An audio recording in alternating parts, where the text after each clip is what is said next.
ఓజోస్ గంభీర సక్సెస్ఫుల్గా రన్ అవుతున్నటువంటి ఈ సమయంలో పవన్ కళ్యాణ్తో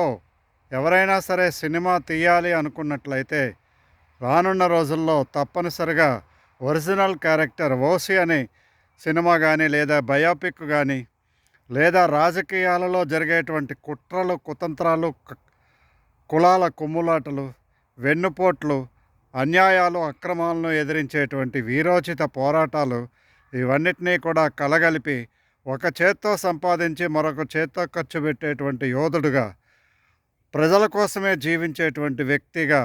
సనాతన ధర్మాన్ని నమ్మి సనాతనవాదిగా ఈ విధంగా అనేక షేడులు ఉండేటువంటి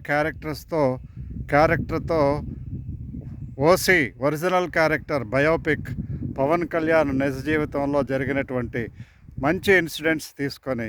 ప్రజల కోసమే పనిచేసేటువంటి బ్రతికేటువంటి ఒక వ్యక్తి జీవన విధానాన్ని చూపిస్తూ మరింతమంది యువకులకు ఆదర్శప్రాయంగా ఉండేటట్టుగాను అందులోని అన్ని ఎమోషన్స్ పండేటట్టుగాను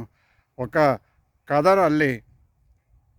రాజకీయ పార్టీలో ఏ విధంగా తన పోరాటం సలిపాడు, తనతో పాటు వచ్చినటువంటి వాళ్ళు ఎంతమంది తనకు నమ్మించి మోసం చేశారు, వెన్నుపోట్లు పొడిచారు, గెలిపించినటువంటి వ్యక్తులు ఎంతకాలం తనతో పాటు ఉంటున్నారు, నమ్మక ద్రోహులు ఇంకా వెనకాతల ఎటువంటి గోతులు తవ్వుతున్నారు, అటువంటి విషయాలతో పాటు ఆర్థిక సంబంధాలు, సామాజిక సంబంధాలు, అక్క చెల్లెళ్ళ కోసం, అన్న తమ్ముళ్ళ కోసం, అభిమానులైనటువంటి వ్యక్తుల కోసం తను చేసేటువంటి కార్యక్రమాలు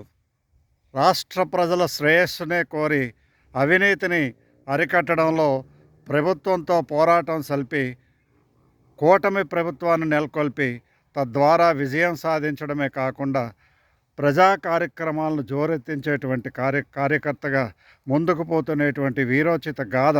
అదే పవన్ చరిత్రను ఓసీగా చూపించినట్లయితే తప్పనిసరిగా రానున్న రోజుల్లో పవన్ యొక్క పొలిటికల్ క్యారియర్కు ఉపయోగపడుతుంది. అభిమానులకు కూడా తన జీవన పోరాటము జీవన సమరాన్ని చిత్రీకరించి యథార్థ గాథలతోనూ యథార్థ విషయాలతో కొన్ని జోడించి అందులో కనుక ఉంచినట్లయితే యువత అందరూ కూడా రానున్న కాలంలో ఇన్స్పైర్ అవ్వడానికి అవకాశం ఉంటుంది.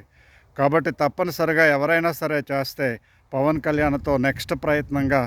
సినిమాటిక్గా డబ్బులు సంపాదించడం కోసం మాత్రమే కాకుండా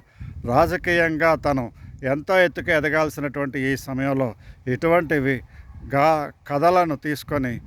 చూపించినట్లయితే అది ఉభయతారకంగా ఉంటుంది. తన యొక్క రాజకీయ జీవితానికి మేలు చేసినట్లు అవుతారు.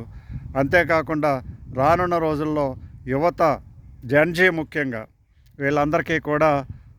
ముందు బాట వేసినట్టుగా అవుతుంది. జై హింద్, జై భారత్.